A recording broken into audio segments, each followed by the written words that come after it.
Hey, and welcome to Reviews of Ryan. So today on the channel, I'm going to be doing an audio only review. This is going to be on The Silent Twins. This is a drama biography film based on June and Jennifer Gibbons. They are real life identical twins who grew up in Wales, and they became known as the Silent Twins because of their refusal to communicate with anyone but each other.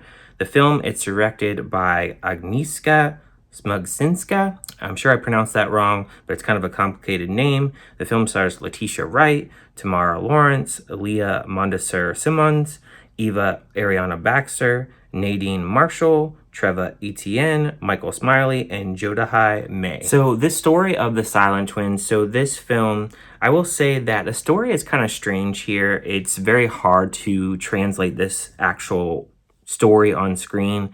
I think that the twins, they're very interesting, but I think the film itself, I found it to be sort of kind of meh, and it's kind of standard. The historical background with these two is a little bit more interesting, I think.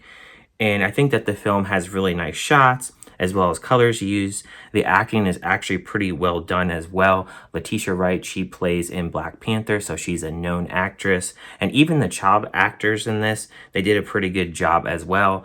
They have some stop motion segments in here with imaginary characters because both the twins like to actually have an imagination and write books. And apparently a lot of their actual books and different published works, they aren't available to actually read today. This takes place back in the 60s, so I find it kind of interesting that most of their work is not something you can actually pick up.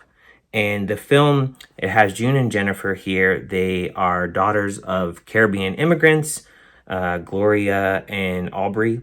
And so their father is an actual Air Force pilot, and the mother was more so a house mom. I found it interesting that they had 3 other children and they don't mention them in the film.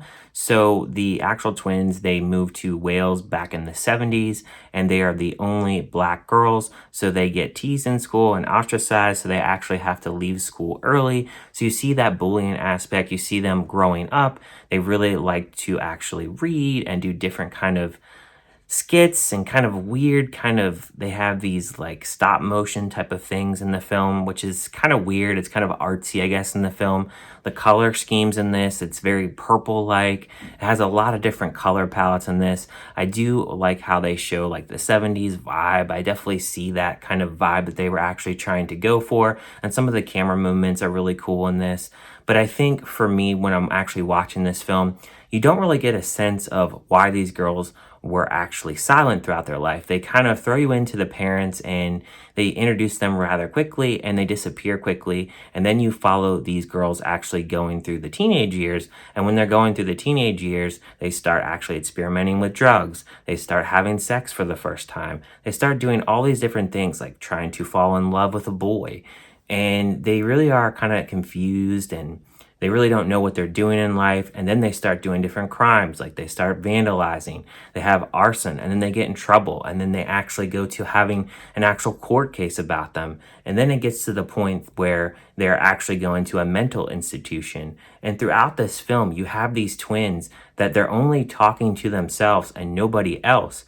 And throughout this film, before getting to this point of actually getting in trouble and going into a mental hospital, they are separated from schools. They try to go to a therapist. They do all these different things to try to get these girls to talk and socialize, but they never do. And you really never find out why these girls are doing what they're doing. And I think that's why this film is kind of unique, and it's kind of a unique story. And I think the history behind it is a lot more interesting than the film itself because it kind of meanders and it feels kind of aimless at times. It's definitely an artsy film, but I feel like it doesn't really touch upon as to why these girls were doing what they were doing.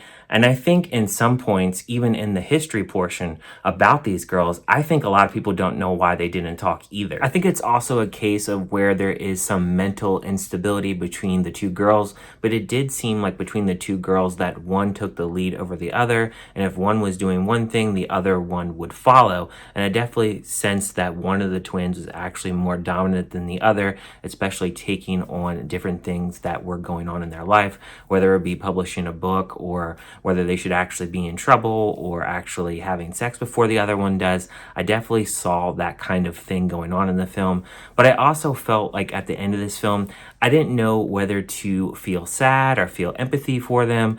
I felt like it was such a strange kind of case between these two girls, and I think that's where this film, it has kind of problems of really trying to really establish it being a really good film, because I think it's a well shot film and I think the acting is really good, but I think because the whole story itself is very bizarre in nature, it's really hard to actually translate towards to actually putting on screen.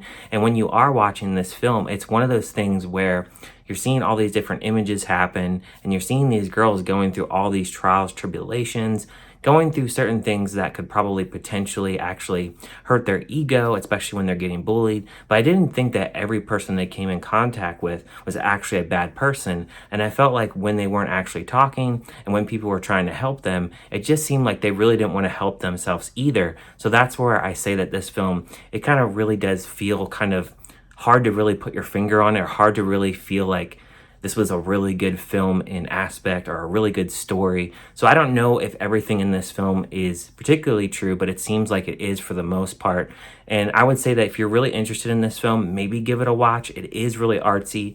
If nothing else, I believe there is a documentary about these two twins, so maybe that might be a little bit more interesting than this film. But if you're into an artsy kind of film, I think that you may like this film. As far as for me, I would give a score of this film a 2 out of 5. It was just kind of meh. There was definitely elements I liked about this film, but I really just didn't know how to feel by the end of this film. But thank you guys for listening to this audio only review, and I'll see you guys on my next review.